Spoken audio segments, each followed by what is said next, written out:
बिस्मिल्लाहिर्रहमानिर्रहीम। मैं मोहम्मद ज़ुबैर और आप देख रहे हैं मेरा यूट्यूब चैनल और फेसबुक पेज। उम्मीद है तमाम दोस्त खैरियत से होंगे। शहजाद साहब की मौजूदगी में आज इंशाल्लाह हम डिस्कस करेंगे 3 मुख्तलिफ हिस्सों के ऊपर हमारी ये वीडियो होगी। सबसे पहले PMS का जो नोटिफिकेशन हुआ है उसके बारे में, जो कल 2 साल की एज रिलैक्सेशन आई है, उसमें जो मुख्तलिफ क्वेरीज़ हैं उनको हम क्विकली डिस्कस करेंगे। फिर उसके बाद जो board of intermediate and secondary education DG Khan, Faisalabad and Lahore, इसमें जो पोजीशंस आई हैं उनके ऊपर डिस्कस करेंगे। और तीसरे जो हमारा मुद्दा होगा वो होगा BOR असिस्टेंट और जूनियर क्लर्क फैसलाबाद के अंदर जो सीट्स आई हैं। ये एक थोड़ी सी लंबी हो सकती है वीडियो, बट ये कलेक्टिव वीडियो होगी क्योंकि आप में से अक्सर लोग मैसेजेस करते हैं ये फ़लाँ पोस्ट के बारे में बताएं, फ़लाँ में, तो हम इसमें कोशिश करें क्लब कर देंगे। तो सर बहुत शुक्रिया। सर थैंक यू, आपका भी। हाँ, अब हम पहले PMS जी करें। सर कल नोटिफिकेशन हुआ है और बड़ी खुशाइंद एक बच्चों के लिए ना, आप कह सकते हैं कि ठंडी हवा का झोंका है उन लोगों के लिए जो सीरियस कैंडिडेट्स हैं लेकिन एज की वजह से उन्हें थोड़ा सा मुश्किलात आ रही थी और वो समझ रहे थे कि शायद उनकी चांस ख़त्म हो गए हैं। तो इनकी एफ़र्ट्स जो है, अगर हम उस पर बात ना करें, ये किस बंदे की एफ़र्ट है, उसको राजी तहसीन ना पेश करें तो ये शायद ज़्यादा होगी। This is a team work, this is a collective effort, but particularly professor Saifur Rahman साहब, हाँ जी, इंस्पायर लर्निंग के नाम से सर का जो चैनल है, सच अ ग्रेट मैन। श्योर है, सही, ठीक है। अगर आप यंग मैन भी कहें तो भी ठीक है। देखें, मतलब बहुत मोटिवेशन है उनकी। उसके अलावा बाकी पूरी टीम, जिसमें सैफ, हमारे एक और दोस्त सैफ भी है, वो भी इसके अंदर शामिल था, और भी काफी सारे, हमारे सलीम साहब भी जाते रहे। हाँ, सलीम साहब, और भी हमारे काफी सारे दोस्त हैं। ये this was the collective effort. But particularly जो इंस्पायर लर्निंग का जो चैनल है, क्योंकि वो एक सर जो हैं सैफुर रहमान साहब, वो वाहिद कंसिस्टेंट हमारी फील्ड के वोकल थे जो ये कह रहे थे ये होगा। और हमें शायद कहीं पे ये लग रहा था कि ये मुश्किलात होंगी, शायद मुश्किल हो जी, लेकिन वो डटे रहे और उन्होंने इसको हासिल जी किया। अब आप जितने भी मेरे देखने वाले हैं, मैं आप तमाम दोस्तों से आज पहली दफ़ा ये गुजारिश कर रहा हूँ, हमने अपने चैनल्स के लिए कभी गुजारिश नहीं की, क्योंकि मेरा टॉप फेवरेट चैनल है inspire learning sir Saifur Rahman का। ठीक है, उससे वो 2 चीज़ों के लिए मैं देखता हूँ। एक तो सर जो इन्फॉर्मेशन शेयर करते हैं, सेकेंडली उसमें सर के साथ अक्सर बात नहीं हो पाती, उससे ये बना ये है कि चलें सर खैर वफ़ियत से हैं, रोज़ाना की बुनियाद इन्फॉर्मेशन भी मिल जाती है और सर की खैरियत भी मिल जाती है। ठीक है, तो ये मुझे एक दफ़ा पहले भी किसी बंदे ने कहा था, मैंने कहा यार आप काफ़ी अर्सा हो गया आपसे बात नहीं होगी। उसे ज़ुबैर, अब आपकी रोज़ाना वीडियो देख लेते हैं तो अब ये पता चल जाता है कि आप ठीक हैं। ठीक है, तो सर इसलिए भी वीडियो देखते हैं कि सर की खैरियत भी मालूम हो जाती है। मैं आज तमाम दोस्तों से, मेरी जो बेगम है ना, वीडियो देखने के बाद मुझे ये बताते हैं कि आज आपने ये ड्रेसिंग क्यों की। हाँ, ये नहीं पूछते कि आप ठीक हैं, खैरियत से हैं। ये कहते हैं आपको आज की बजाय, आज इस ड्रेसिंग बजाय इस पैंट के साथ ये शर्ट पहनी थी और इसके साथ ये, तो ये भी एक सोर्स है लोगों के लिए मालूमात। चलें, गुड। अब ये कोई निजी बातों वाला चैनल नहीं है, ठीक है। अच्छा जी, इंस्पायर लर्निंग एक ऐसा चैनल है जो ग्रेट मोटिवेटर हैं सर प्रोफेसर सैफुर रहमान साहब, और मेरे शहजाद साहब के, हम तमाम दोस्तों के मोस्ट फेवरेट हैं। हमेशा सर की दुआएं भी हमारे साथ होती हैं और उनका जो शफीक साथ है वो भी हमारे साथ होता है। मैं अपने तमाम देखने वालों से गुजारिश करूंगा कि अगर आप में से किसी ने सर का चैनल सब्सक्राइब नहीं किया हुआ, आज आपने सर्च करना है इंस्पायर लर्निंग का और वो चैनल आपने सब्सक्राइब करना है। और आई विश कि हम सिर्फ इस नोटिफिकेशन की वजह से सर को कम से कम कोई 2000 सब्सक्राइबर का गिफ्ट दे सके। श्योर। मैं ये चाहता हूँ कि मेरे देखने वाले जितने भी हैं, आज मैं पर्टिकुलरली गुजारिश करूंगा कि सर का चैनल को आपने जरूर सब्सक्राइब करना है, ताकि जो एक्चुअल मोटिवेशन होती है वो भी आप तक आती रहे। अच्छा सर, इसके अलावा ना अगर हम इसकी बात करें तो उनकी एफर्ट 2 हवाले से थी। एक तो एज रिलैक्सेशन मिल जाएगा बच्चों को, और दूसरा जो अटेम्प्ट्स हैं उसकी तादाद ज़्यादा हो जाए, तो उसमें एक 50% उनको कामयाबी मिल गई है। अच्छा, इसके अलावा उन्होंने एकेडमिक के हवाले से भी बड़ी देर तक उन्होंने आवाज़ बुलंद किए रखी है, और फिर उसके साथ साथ वो अब फ्यूचर में, कल मेरी उनसे बात हुई ना, तो फ्यूचर में उस पर भी काम करने जा रहे हैं कि ये जो बैजेस में पेपर होते हैं ना, उस पर भी जी। तो चलें, इंशाल्लाह हम सर के साथ हैं। अच्छा, अब सर सीधा आ जाते हैं हम PMS का नोटिफिकेशन के ऊपर। मैं क्विकली 2 क्वेरीज हैं टोटल। पहली क्वेरी ये है कि PMS के इस नोटिफिकेशन के अंदर 2 साल की जो Age. One time age relaxation है वो दी गई है, जो 1 जनवरी 2026 से 31 2027 तक इम्प्लीमेंट होगी। मीन इसके अंदर तकरीबन 2 PMS कवर हो जाएंगे। ये एक बहुत खुशाइन बात है। जी। पहली पहले बात। 35 थी। नहीं, पहले 30 थी, अब 32 हो गई है। ठीक है। अच्छा, अब अगला क्वेश्चन आपकी जो क्वेरी है कि क्या गवर्नमेंट मुलाजमीन जो हैं वो फिर 35 से 37 पे चले जाएंगे, तो नो। उसकी रीजन ये है कि हमारे पास एक प्रेसिडेंट मौजूद है। जब 19-20 के अंदर कोविड आया था तो 2 साल की एज रिलैक्सेशन उस टाइम भी कैबिनेट ने दी थी। ठीक है। लेकिन वो PMS की जो जर्नल एज थी उसके ऊपर तो इम्प्लीमेंट हुई थी 32 साल तक, लेकिन जो गवर्नमेंट मुलाजमीन थे उनको 35 से 37 नहीं किया गया था। सो इस दफा भी ये ऐसे ही होगा, गवर्नमेंट मुलाजिम के ऊपर इसका कोई इम्पैक्ट नहीं आने वाला। तीसरा, क्या आप आपका ये क्वेश्चन पूछ रहे थे आप कि जो अटेम्प्ट्स हैं उनके बारे में क्या ख्याल है। मैंने जो सिविल सर्विसेज रूल्स हैं वो पढ़े नहीं हैं। मुझे लगता है शायद सिविल सर्विसेज रूल्स के अंदर अटेम्प्ट्स का तज़किरा नहीं है। ठीक है। मतलब मैं I am not sure, but मैं ये आपको बता रहा हूँ कि मुझे ऐसा लगता है अगर सिविल सर्विस रूल्स के अंदर होता तो शायद उसके ऊपर भी कैबिनेट के एजेंडे के अंदर बात हो जाती, को लिंक कर लेते। तो शायद ये पब्लिक सर्विस कमीशन की डोमेन हो अटेम्प्ट्स को डिसाइड करना कि कितनी अटेम्प्ट्स लेते हैं वो, but I am not sure इसके बारे में। बट फिर भी हजारों लोगों का फायदा है इसमें। वो लोग जो सीरियस थे, पिछली दफा वो नहीं दे सके ड्यू टू क्लोजिंग डेट या मतलब कट ऑफ डेट, अब उनको 2 साल का रिलीफ मिल गया है। So this is the great achievement उन तमाम लोगों की जिन लोगों के अभी हमने नाम लिए हैं, जिनके नहीं ले सके उनके लिए भी। अब सर हम आ जाते हैं सीधा board of intermediate and secondary education की जो जॉब्स हैं उनके ऊपर। आप मुझे बताएं जरा उनके बारे में, फिर मैं आपको डिटेल बता दूं। सर इसमें मुख्तलिफ जॉब्स अनाउंस हुई हैं, जिस तरह असिस्टेंट की भी हैं और असिस्टेंट सेक्रेटरी की भी हैं और उसके साथ साथ डिप्टी सेक्रेटरी की भी हैं। अगर हम असिस्टेंट की कलेक्टिव बात करें तो वो डीजी खान के लिए 5 अनाउंस हुई हैं और लाहौर के लिए जो 24 अनाउंस हुई हैं। मतलब टोटल 29 पोस्ट, 2 जो हैं इनके अंदर हैं। हाँ जी, बोर्ड्स के अंदर। हाँ जी। अच्छा, अब इसके अगर हम क्राइटेरिया पे इसको पहले कवर कर लेते हैं, फिर उसके बाद जो बाकी हैं हम उसको बात करते हैं। सर इसमें जो असिस्टेंट हैं वो 3 साल के कॉन्ट्रैक्ट पर हैं और 5 पोजीशंस जिसका मैंने आपको बताया डीजी खान की है। इसमें सिंपल ग्रेजुएशन उन्होंने मांगी हुई है आपकी एटलीस्ट 2nd डिवीजन के साथ। ठीक है। Mean BA, BSc, BS honours, ADP, ADA, ADS, मतलब जिसने जो भी क्वालिफिकेशन अचीव की हुई है तमाम डिग्रीज वाले इसके ऊपर एलिजिबल हैं, कर सकते हैं। उसके साथ साथ उन्होंने स्किल्स मांगी हुई है, इसमें कोई डिप्लोमा इन्वॉल्व नहीं है। स्किल्स और नॉलेज उन्होंने मांगा हुआ है कि आपका कंप्यूटर रिलेटेड हो, आपका MS वर्ड से मुतल्लिक हो, वर्ड प्रोसेसिंग से मुतल्लिक हो, स्प्रेडशीट से मुतल्लिक हो। ठीक है, मीन के कंप्यूटर के हवाले से। हाँ जी, और 40 वर्ड्स पर मिनट टाइपिंग हो। ठीक है। 30 और 33 कट ऑफ डेट है। ठीक है। 18 से लेकर, और सिंगल इसका पेपर होना है, लेकिन उसका होगा ये कि पेपर होगा, फिर उसके बाद इन लोगों का क्वालिफाइड टाइपिंग टेस्ट होगा, फिर उसके बाद प्रोफिशिएंसी टेस्ट होगा। ठीक है। अब कलेक्टिवली ना डिस्कस कर लेते हैं हम। इसके अंदर डिप्टी सेक्रेटरी और असिस्टेंट सेक्रेटरी को भी डाल लेते हैं। डिप्टी सेक्रेटरी और असिस्टेंट सेक्रेटरी 43 ईयर्स तक अप्लाई कर सकते हैं। ठीक है। उनमें टीचिंग और एडमिनिस्ट्रेटिव एक्सपीरियंस रिक्वायर्ड है, एक में 5 साल का, एक में 2 साल का। ठीक है। ठीक है। किसी भी सब्जेक्ट के अंदर आपकी मास्टर्स डिग्री होनी चाहिए, BS ऑनर होना चाहिए, आप कर सकते हैं। ठीक है। अब सर हम आ जाते हैं सीधा सीधा कि ये जॉब्स क्यों हाईली रिकमेंडेड हैं फ्रॉम आवर साइड, बोर्ड्स की।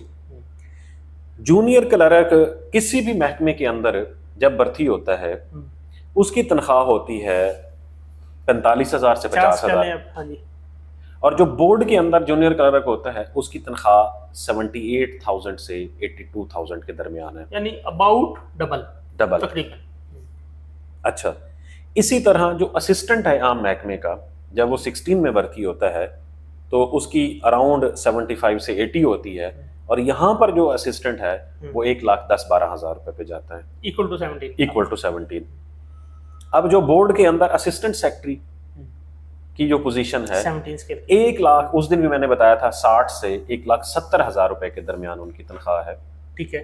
और इसी तरह जो डिप्टी सेक्रेटरी है 2 लाख प्लस उसकी तनख्वाह है। ठीक है। अब तनख्वाह के हवाले से तो सीधा सीधा है कि इनकी हायर हैं क्योंकि ये ऑटोनोमस बॉडीज हैं, ये खुद अपना रेवेन्यू जनरेट करते हैं। इनका जो बोर्ड का चेयरमैन होता है उसके पास ये इख्तियारात होते हैं इन्होंने खुद इसी तरह से अपनी तनख्वाहें इसलिए ज़्यादा रखी हुई हैं कि इनको जो कुछ अलाउंसेज हैं वो बहुत ज़्यादा मिलते हैं। ठीक है। ठीक हो गया। अब अगली बात, बोर्ड के अंदर नौकरी करने का फायदा क्या है? हर 3 महीने के बाद इनको जो है एक तनख्वाह बोनस मिलती है। गुड। हर 3 ये महीने आपने के पहले बाद। नहीं बताया था।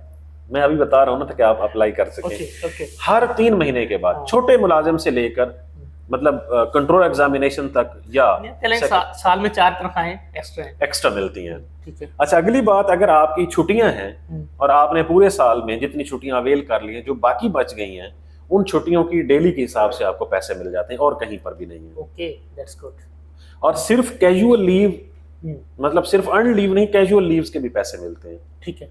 फिर उसके अलावा आपकी जो ड्यूटीज लगती हैं, आप लेट सिटिंग करते हैं इम्तिहानात की तैयारी के लिए, ATC के लिए, उसके भी आपको पैसे मिलते हैं। सर जी सत्य कह रहा मैं। अच्छा, अब उसके बाद जो इसके अंदर एक स्टेट ऑफिसर की भी जॉब है, तो इन तमाम जॉब्स के अंदर इनकी अपनी रेजिडेंशियल कॉलोनीज हैं बोर्ड के अंदर। ठीक है। ठीक है। वहां पर इनको घर अलाट होते हैं, घर मिलते हैं, आसानी से मिल जाते हैं, क्योंकि बोर्ड का लिमिटेड मतलब वो होता है ना, स्टाफ होता है, वो बहुत लंबा चौड़ा तो नहीं होता, और उनमें से फिर सारे बाहर के भी नहीं होते। ठीक है, कुछ तो लोकल भी होते हैं। तो वहां पर सर इनको क्या मिलता है? घर भी मिल जाता है, गाड़ी की सहूलियात भी मौजूद है। सो ये अच्छा, फिर एक इशू है, जो डेप्यूटी सेक्रेटरी है, डेप्यूटी सेक्रेटरी का प्रमोशन चैनल नहीं है, यानी वो स्टक है। वो स्टक है। उसकी रीजन, उससे ऊपर सेक्रेटरी बोर्ड है या कंट्रोलर एग्जामिनेशन है, वो दोनों आते हैं बाई पोस्टिंग। ठीक है। ठीक है। किसी न किसी प्रोफेसर को या किसी ब्यूरोक्रेट को, कोई भी, मतलब उनके जो भी सर्विस रूल्स हैं उसमें वो उनको लगा देते हैं। पहले था ये 3 साल के लिए, मुझे लगता है अब इनके रूल्स तब्दील हुए हैं, ये फॉर 18 मंथ्स के लिए होते हैं, 1.5 साल के लिए। ठीक है।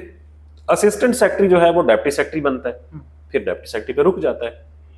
इसी तरह डेप्टी सेक्रेटरी पे रहता है राइट नाउ, आगे उसका चैनल नहीं। लेकिन जूनियर क्लर्क से सीनियर क्लर्क, सीनियर क्लर्क से असिस्टेंट, असिस्टेंट से सुपरिटेंडेंट, सुपरिटेंडेंट से फिर जो मतलब उनका जो चैनल है वो बन जाता है असिस्टेंट रजिस्ट्रार और असिस्टेंट सेक्रेटरी। मतलब प्रमोशन चैनल मौजूद हैं, बट ये सब्जेक्ट टू द किस चीज से है? रेगुलराइजेशन। अभी तक ये क्योंकि कॉन्ट्रैक्ट की जॉब्स हैं। सो बोर्ड की तमाम जॉब्स जितनी भी इसके अंदर मौजूद हैं वो जरूर अप्लाई करें। इसमें लिखा हुआ है एकेडमिक्स का मीन एडमिनिस्ट्रेटिव या टीचिंग एक्सपीरियंस होना चाहिए। हाँ जी। इसमें जो टीचर्स हजरात हैं, ठीक है, अगर वो भी अच्छी जगह पर जॉब करना चाहते हैं, उन्हें भी जरूर अप्लाई करना, टीचिंग एक्सपीरियंस है उनका। Preferably in management information system. अब प्रेफरेबली है, मतलब मैंडेटरी नहीं है। हाँ जी। MIS के अंदर अगर उनका एक्सपीरियंस हो, आजकल तो MIS हर इंस्टीट्यूट का बना हुआ है ना, मतलब किसी न किसी हवाले से, डाटा फीडिंग के हवाले से, रिपोर्ट राइटिंग के हवाले से, तो वो भी बन जाता है। और इनका तमाम पोस्ट का जनरल नॉलेज का पेपर है 1 पेपर। सही। इसी तरह जनरल नॉलेज के 1 पेपर का हमारा जो इंशाल्लाह नया सेशन है वो चलेगा 28 अगस्त से, नेक्स्ट 2 मंथ के लिए जी, अगले 2 महीने के लिए होगा, और उसकी 4000 रुपये फीस होगी। ऑनलाइन हमारी क्लासेस होती हैं। सही। ठीक है। अब सर ये इन जॉब्स के हवाले से कोई आपका क्वेश्चन है? नहीं, almost clear, almost covered. Job के हवाले से, पे के हवाले से, प्रमोशन के हवाले से, बाकी जो फैसिलिटीज हैं। और जिस तरह कल हमने डिस्कस कर लिया था कि अगर इसकी 3 सितंबर लास्ट डेट है तो तकरीबन 2 से 2.5 माह के बाद इनका पेपर एक्सपेक्टेड होगा इंशाल्लाह। बस अब हम बात करते हैं BOR वाली जॉब्स की। BOR फैसलाबाद। सर ये BOR की जॉब्स पहले ये रेगुलर आती थी, अब कॉन्ट्रैक्ट पे है। उसकी रीजन शायद इन्होंने ऑप्ट कर लिया होगा ना, गवर्नमेंट ने क्योंकि कहा है रेगुलर भर्ती आप नहीं करेंगे, इन्होंने शायद ऑप्ट कर लिया हो, पहली बात। दूसरी बात, कुछ सीट्स ऐसी हैं जो न्यूली क्रिएटेड होती हैं और उनके सर्विस रूल्स के अंदर इनिशियल न्यूली फ्रेम्ड होते हैं, तो उनके अंदर कॉन्ट्रैक्ट मेंशन होता है। अब इसमें सर ये है कि 5 सीट्स असिस्टेंट की हैं। हाँ जी। और 24 कितनी सीट्स हैं? 19 पोस्ट ऐसी हैं जो जूनियर क्लर्क की हैं। BOR के सैलरी पैकेजेस भी बहुत अच्छे हैं, अलाउंसेस शामिल होते हैं उसके, क्योंकि BOR के अपने अलाउंसेस हैं। अब असिस्टेंट जो है ये डिप्टी कमिश्नर ऑफिस में बैठता है। सबसे पहले तो हम PR के हवाले से डिप्टी कमिश्नर ऑफिस का जो असिस्टेंट है नाम ही वो ऑब्वियसली नाम ही काफी है। ठीक है, पहली बात। दूसरी बात, सब्जेक्ट टू द रेगुलराइजेशन ये 10 साल तक बनता है सुपरिटेंडेंट, 2 साल ये सुपरिटेंडेंट में रहता है, फिर उसके बाद इनका कैडर किस में मर्ज हो जाता है? पीएमएस के अंदर, क्योंकि सुपरिटेंडेंट की सूरत में ये पीएसओ बन जाता है, मतलब staff officer to personal staff officer to member board of revenue, फिर उसके बाद ये पीएमएस में मर्ज हो जाते हैं। सही। सो ये इस हवाले से भी ये एक बेहतर जॉब है असिस्टेंट की। सही। उसके बाद है जो तनख्वाहें मैंने वैसे बता दी हैं, इनकी बेहतर तनख्वाहें हैं, पीआर वगैरह, और प्लेस ऑफ पोस्टिंग वैसे डिप्टी कमिश्नर ऑफिस के अंदर, और सिंपल इनका वन पेपर होना है। लेकिन ये जो पोजीशन है इसमें सिर्फ फैसलाबाद के लोग जी, सिर्फ फैसलाबाद के जो डिस्ट्रिक्ट फैसलाबाद जो है वो भी इनके मुतलका डीसी ऑफिस में होनी है जी। डिस्ट्रिक्ट फैसलाबाद में जितनी भी तहसील आती हैं, वो जो भी तहसीलें हैं उसकी, ठीक है, वही सिटी के अलावा एडजस्टमेंट, मतलब ये वहां पर पोस्ट एसीज के साथ भी हो सकते हैं। इसी तरह जूनियर क्लर्क जो है सर, जिसकी 19 सीट्स हैं, उसमें किसी भी किस्म का कोई डिप्लोमा नहीं मांगा गया, लेकिन हायर सेकेंडरी मीन एफएससी के साथ 25 वर्ड पर मिनट उसकी टाइपिंग स्पीड होनी चाहिए, और इसकी 30 साल मेल और 33 इयर्स फीमेल, और ऊपर वाली भी 30 साल मेल और 33 years female. Syllabus almost GK ही है, लेकिन थोड़ी सी 20 नंबर की जी। जूनियर क्लर्क की तकरीबन जितनी भी पोस्ट आती हैं सर, उसमें जो कंप्यूटर का हिस्सा है 20% या 20 नंबर का, वो डिसाइडेड होता है, ठीक है। बाकी असिस्टेंट के लिए वन पेपर ही है जो भी मतलब देगा। बट ओवरऑल इस एड के अंदर जितनी भी सीट्स आई है ना सर, वो अपने अपने महकमों की अच्छी सीट्स हैं, ठीक है। चाहे वो बोर्ड की हो, इंशाल्लाह हम सीएमआईटी पे भी बात करते हैं, चाहे वो बोर्ड्स की हो, चाहे वो सीएमआईटी की हो, चाहे वो एग्रीकल्चर की हो, चाहे वो लाइफ स्टॉक की हो, जिस महकमे की, वाटर मैनेजमेंट की हो, जिस सीट की भी आई हुई है महकमे की, सीट्स तमाम अच्छी हैं। तमाम लोगों को इसके ऊपर जान लगानी चाहिए। सही, ठीक है। क्योंकि हमारे पास जो क्वेश्चन है वो रोज बरोज कम होता जा रहा है, श्रिंक हो रहा है, और जो हमारे पास कैंडिडेट्स हैं वो ज़्यादा हो रहे हैं। अब फ़र्ज़ कर ले हम कि 2-2.5 लाख अगर ग्रेजुएट्स हर साल यूनिवर्सिटी से निकलते हैं, तो आगे अपॉर्चुनिटीज़ 10,000 हैं, फ़र्ज़ करो। सर एक दफ़ा मैं पढ़ रहा था कि हमारे यहाँ जो ग्रेजुएट्स निकल रहे हैं उनकी तादाद 4 से 4.5 मिलियन है। 4 से 4.5 मिलियन, हाँ, मतलब 40 लाख। हाँ जी। और जितना आगे रिसोर्सेज या अपॉर्चुनिटीज मौजूद है गवर्नमेंट प्राइवेट, ठीक है, वो 2 से 2.5 मिलियन है, मतलब इतना गैप तो है। यहाँ पे 1.5 मिलियन का गैप है। सो इतना बड़ा गैप है, इसमें सिर्फ वही लोग कामयाब होंगे सर जो एनर्जी का मुस्बत इस्तेमाल करेंगे, ठीक है, अपने बिस्तर से कम मोहब्बत होगी, यकीनन, तो कभी कभी वाक पे भी जाया करेंगे। देखें सर, अगर आप थके हुए हैं ना तो नींद जीत जाती है, अगर आप भूखे हैं तो भूख जीत जाती है। यकीनन भूख आपको कहती है आप खाएं, आप जितनी भी डाइट प्लान कर लें, भूख जीत जाती है। ठीक है। तो इस सूरत में भी आपकी जो तड़प और तलब towards to achieve your goal, अगर ये भूख आपकी होगी ना तो आप जीत जाएंगे। सर ये आपकी प्रायोरिटी आपको बनानी पड़ेगी। देखें 90% कैंडिडेट्स को पता है कि वो क्यों फेल हो रहे हैं। बस मैं ये 90%, चलो 100% नहीं कह रहा। हाँ जी। अगर वो 90% आज के दिन के लिए बैठ के थोड़ा सा सोच लें तो फिर क्या होगा उन्हें समझ आ जाएगी। और साईं मखमूर कलंदरी साहब की इंशाल्लाह आने वाले दिनों के अंदर मैं किसी दिन, बड़ा दिल करता है कि मखमूर कलंदरी का कोई ना कोई कलाम भी इसके अंदर ऐड किया जाए। वो नौजवानों को बड़ा इनकरेज करने वाला उनका जो कलाम है, ठीक है, वो बड़ा इंशाल्लाह आने वाले दिनों में उसमें वो बताता है कि मतलब आप अगर गौर करें तो आपके जो दोस्त, आपके जो संगी साथ हैं, वो कोई चांद पे गया हुआ है, कोई तारों पे गया हुआ है, कोई पहाड़ की बड़ी बड़ी चोटियां सर कर चुका है। मीन पर्सोनिफिकेशन है ना ये। वो ये बताता है कि वो अपनी हाईएस्ट मंजिलें भी अचीव कर चुके हैं और आप क्या कर रहे हैं। ठीक है, सही। तो इसलिए बड़ा ज़रूरी है कि इनको मोटिवेट करना, इनको गाइड करना। सबसे मुश्किल काम भी यही है, सेल्फ मोटिवेशन। आप कितनी देर अपने आप को मोटिवेट रख सकते हैं। उसके लिए फिर आपको क्या ज़रूरत होती है, आपको वो इन्वायरमेंट ज़रूरी होता है जो आपको मोटिवेट रखे। अगर आपके पास वो अवेलेबल नहीं है, आप तो 2 घंटे के बाद डीमोटिवेट हो जाते हैं। और उसके लिए बार बार आपको रिफ्रेशर की जरूरत होती है, आपको डोज की जरूरत होती है। यही डोज तो रोज देते हैं। ठीक है। सो आज और सर आप कुछ इसमें ऐड करना चाहते हैं तो शहजाद साहब के साथ आज ये जरा हमारी छोटी सी डिस्कशन थी। मतलब इनफॉर्मल भी बाज़ औक़ात बातें हम कर जाते हैं, जैसे आखिर वाली की थी, वो जॉब से रिलेटेड नहीं है बट आप लोगों के हवाले से तो हैं। तो प्लीज़ आप लोग जो है अपना टाइम कीमती बनाएं, आप लोगों का टाइम आपके लिए भी कीमती है, आपकी फैमिली के लिए भी कीमती है, इस सोसाइटी के लिए भी बहुत कीमती है, because you are a young guy. अगर आप आज अपने टाइम को कीमती बना लेंगे तो डेफिनेटली अगले 30-40 साल जो हैं आपके लिए आसानी होगी। आपके लिए आसानी होगी। सो ये आपकी आसानी के लिए है और ये आपकी कामयाबी के लिए है। तो बेस्ट विशेज़ हैं जी। सैफुर रहमान साहब का चैनल ज़रूर सब्सक्राइब करें, इंस्पायर लर्निंग के नाम से है, और कोशिश करें कि कल मैं इंशाल्लाह सर से पूछूंगा कि हमारी वीडियो लगाने के बाद कितने दोस्तों ने आपका चैनल सब्सक्राइब किया है, तो ये स्टैट भी हमें मालूम हो जाएगा। आई विश कि एटलीस्ट 2000 लोग जो हैं सर के चैनल को सब्सक्राइब करें। अल्लाह हाफिज़।